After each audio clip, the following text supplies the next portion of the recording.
Bienvenidos a Pino Suárez 2, domicilio del diálogo, desde esta galería de presidentes de la Suprema Corte de Justicia de la Nación. Le damos la bienvenida para presentarle la segunda parte de la entrevista realizada al ministro Guillermo Ortiz Mayagoitia. Es la continuación de la que usted pudo ver la semana pasada. Acompáñenos.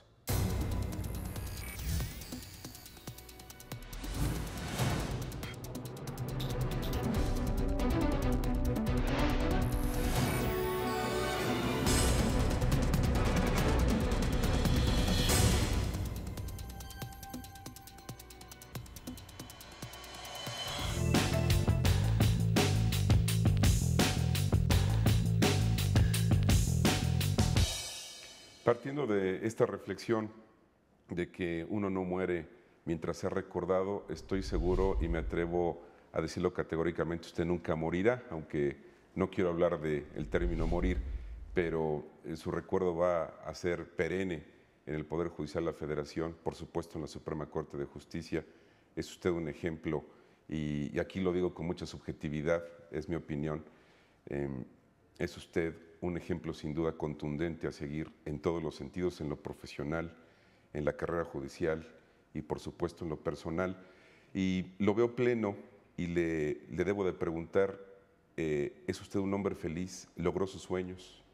Efectivamente, yo creo que, te decía yo, mis sueños en torno a ascensos se fueron dando paulatinamente, no sin estar en la grada inmediata anterior al ascenso.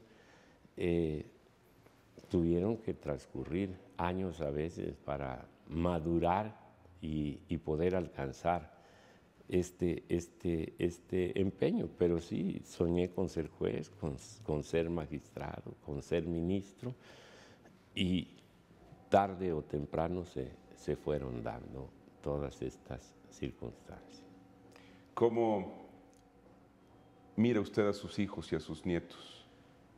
Pues primero con mucho cariño, como tiene que ser. Segundo, pues los varones y Gonzalo, Lupita, bueno, Lupita, perdón, Gonzalo, Guillermo y Lupita. Iba yo a decir hombres de bien, pero ahí no puedo incluir a Lupita, mujer de bien. Tranquilos, están labrando su propio destino. No he intervenido yo mayormente en sus decisiones de vida. Ellos han buscado su posición, su gusto por la vida. A los tres los veo realizados, satisfechos, contentos.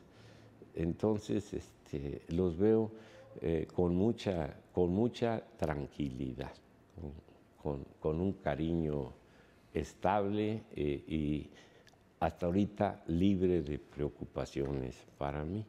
Las nietas, porque todas son nietas, son niñas, sí. pues con cariño de abuelo, y muy consciente de que la función de los abuelos es malcriar, porque la obligación... Hay nostalgia, dejará la toga con nostalgia, la casa que siempre lo ha recibido, que es la Corte, seguirá haciéndolo, pero ¿existe ese sentimiento? No, auténticamente te lo digo, no. Estoy preparado completamente para cerrar esta etapa de mi vida. Uno de mis planes y principios es desligarme totalmente de esta actividad anterior, que será anterior a partir de noviembre, buscar otras cosas, otras perspectivas, y estoy completamente seguro de que así como no extrañé la presidencia en ningún momento, no voy a extrañar el cargo de ministro ni mis participaciones aquí en este alto cuerpo de juristas. Ya las tuve, ya cumplí, me voy contento, me voy satisfecho. En sentido contrario, yo le debo de decir que nosotros sí lo vamos a extrañar mucho, que Siempre tener el consejo de don Guillermo, la templanza de don Guillermo, la bonomía de don Guillermo, ha sido un puerto para tomar mejores decisiones y estabilizar los ánimos. Vamos a necesitar mucho ese consejo, ese juicio muy importante, muy brillante, intuitivo como jurista.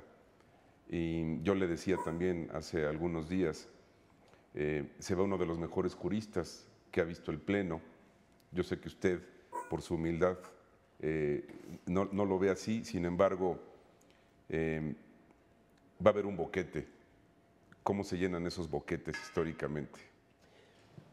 Las instituciones son formidables y para mí la más formidable de las instituciones es el Poder Judicial y muy en particular la Suprema Corte de Justicia. Yo en eso tampoco tengo la menor preocupación.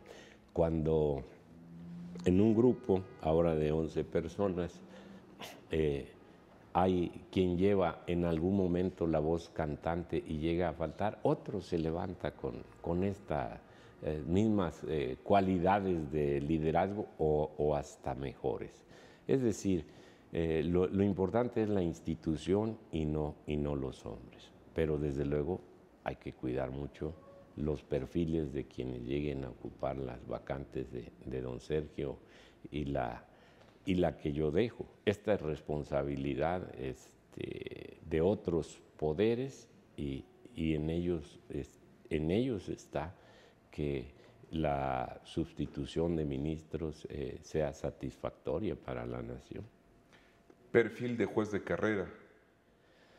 Hemos querido los ministros de carrera que esté al menos nivelado el número de componentes. Ahorita predominan ya los señores ministros que no vienen de la carrera judicial federal. Yo esperaría, y así lo expreso, que en las próximas designaciones por lo menos sea uno de carrera y uno externo. La visión externa, que puede ser académica o de ocupación profesional exitosa, es interesante, nos sacude a los jueces cuando nos contrastan los tecnicismos propios del juicio de amparo, por ejemplo, que aprendimos a manejar con gran destreza y que se arraigan con una segunda naturaleza y no podemos prescindir de ellos. Y de pronto nos vienen y nos dicen, no, esto no hay que hacer caso. Como el llamado que hacía uno de los señores ministros en el asunto que se está discutiendo. Hay quien tiene la posibilidad de prescindir de estos que alguien ha llamado antivalores de la justicia, pero que dan mucha certeza en la conducción de los procesos. Pero cuando esto se tiene arraigado como una segunda naturaleza, reaccionamos negativamente a este tipo de propuestas. Ahora, ¿qué le hace falta a México? ¿Jueces más rígidos o jueces más abiertos, más constructivos del derecho, sin atender tanto a las formalidades de la ley? Yo creo que un buen balance en la Suprema Corte entre estas dos posiciones, activismo y self-restraint, es importante. Está muy bien que la Corte avance, que evolucione, que abra nuevos derroteros, pero que no haga todo de la noche a la mañana. Los cambios requieren maduración, requieren asentarse antes de convertirse en una realidad social y generalmente aceptada. Señor ministro, sobre todo en medios, en la percepción externa hacia el Poder Judicial Federal, se ha etiquetado a los ministros en alas, conservadores, algunos vanguardistas o liberales. ¿Usted coincide en estos señalamientos? Pues es una manera de ver las cosas, como te decía yo hace un rato, de cómo seré recordado, según me tengan clasificado el que guarde este recuerdo. Desde luego, yo más bien veo las tendencias en este dominio de la técnica del juicio de amparo fundamentalmente, y que no podemos fácilmente despojarnos, hacer a un lado los mandatos de ley para atender algo que es más relevante y quizás socialmente más importante.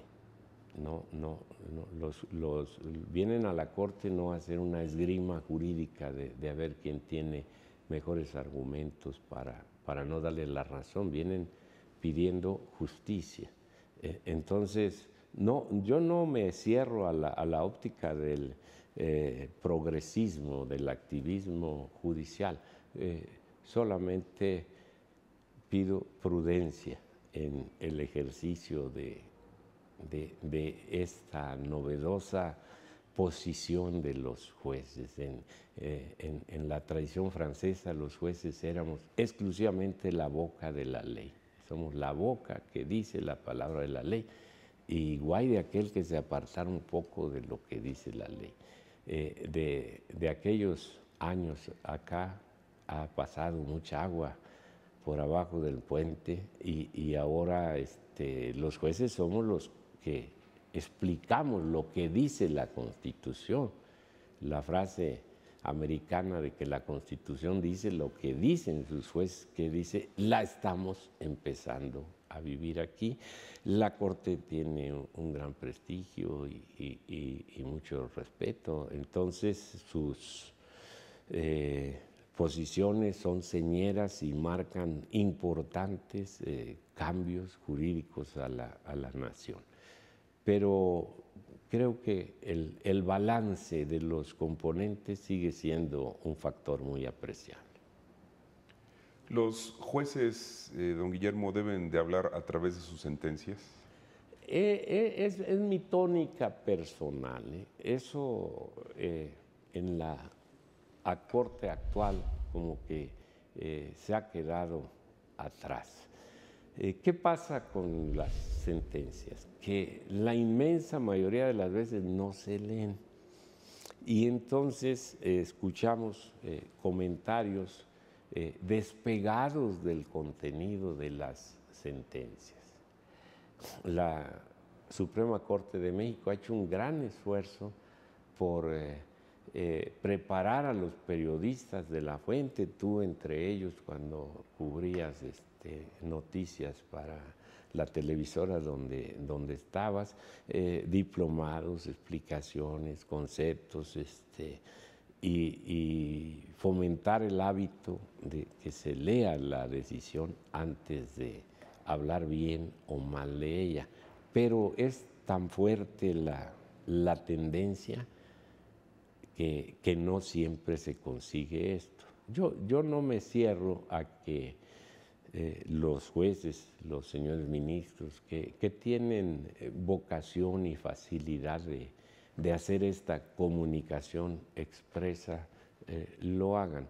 En mi caso personal no se me da, no me gusta, y me siento incómodo en una situación. Señor ministro, la Corte, usted ha dicho, y recuerdo una frase durante algunos de sus discursos siendo presidente del Tribunal Constitucional, incide en política. Usted decía, la Corte no hace política y jamás será su vocación hacer política. Sin embargo, sus decisiones inciden en la política.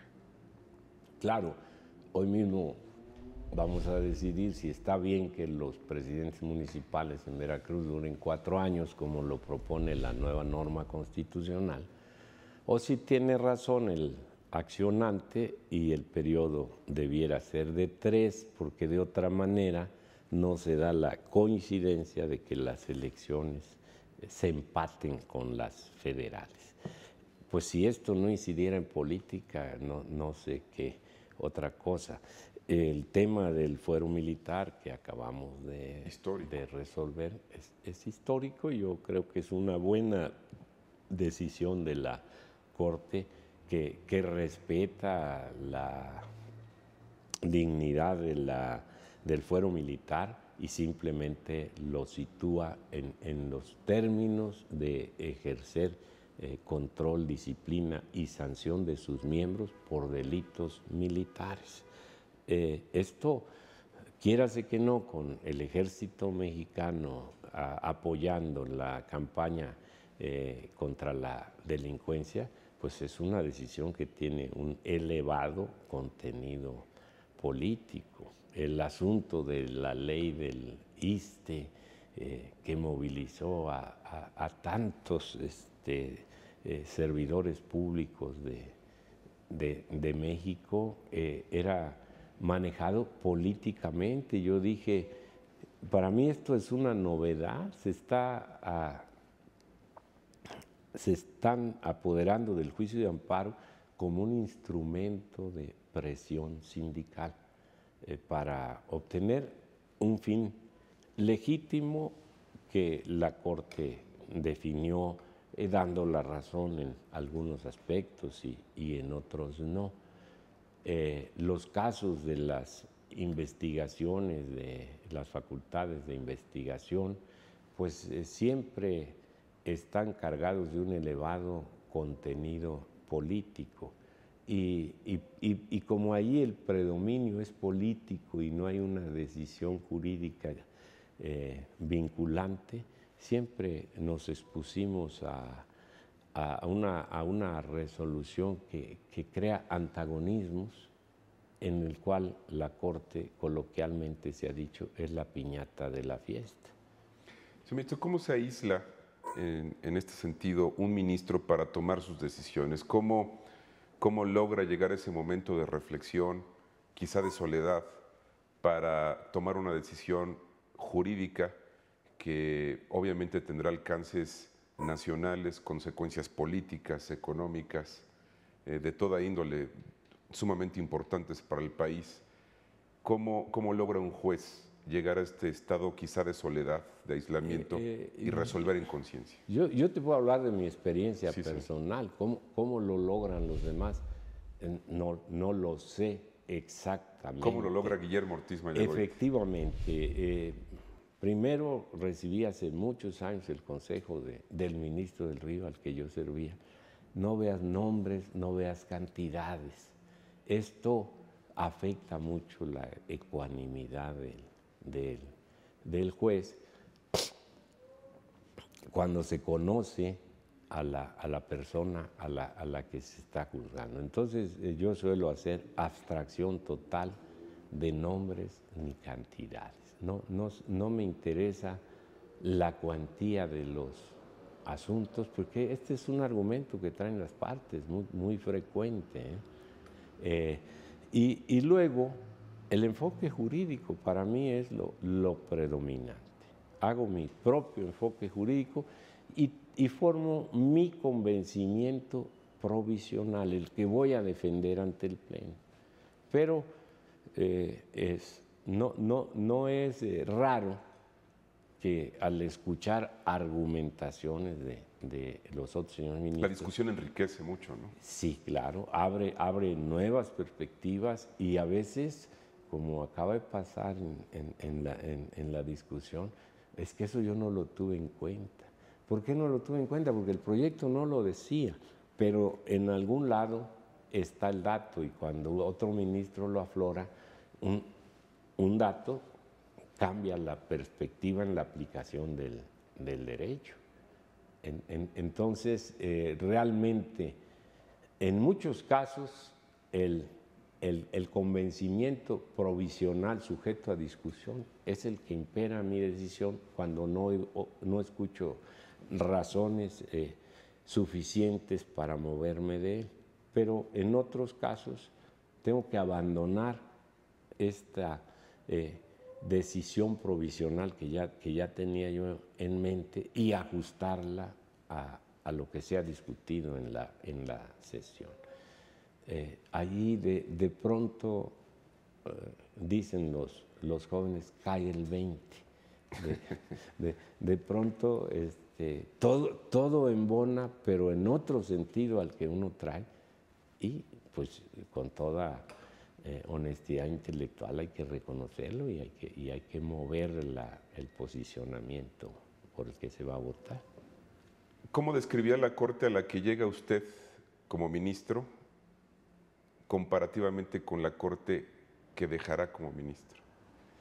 Yo creo que cuando digamos era la Corte de la Esperanza, por decirlo de alguna manera. Tras la reforma. Era el cambio. Y desde luego la novedad en el 95 fue muy favorable para la Corte. Controversias constitucionales y acciones de inconstitucionalidad con la potestad de expulsar del orden jurídico nacional una ley. Bueno, esto es algo que a la Corte mexicana antes del 95 jamás se le hubiera ocurrido. Más aún, conceder un amparo respecto de un impuesto, se hacían cavilaciones del efecto económico. Ahí está otra vez la economía que va a tener esto para las arcas del fisco, y se pondera y qué va a hacer el Seguro Social si lo descapitalizamos. Y ahí están las tesis sobre suspensión y sobre decisiones. Real Tribunal Constitucional, ¿no? Ahora es un real Tribunal Constitucional. Yo creo que ahora es la esperanza realizada.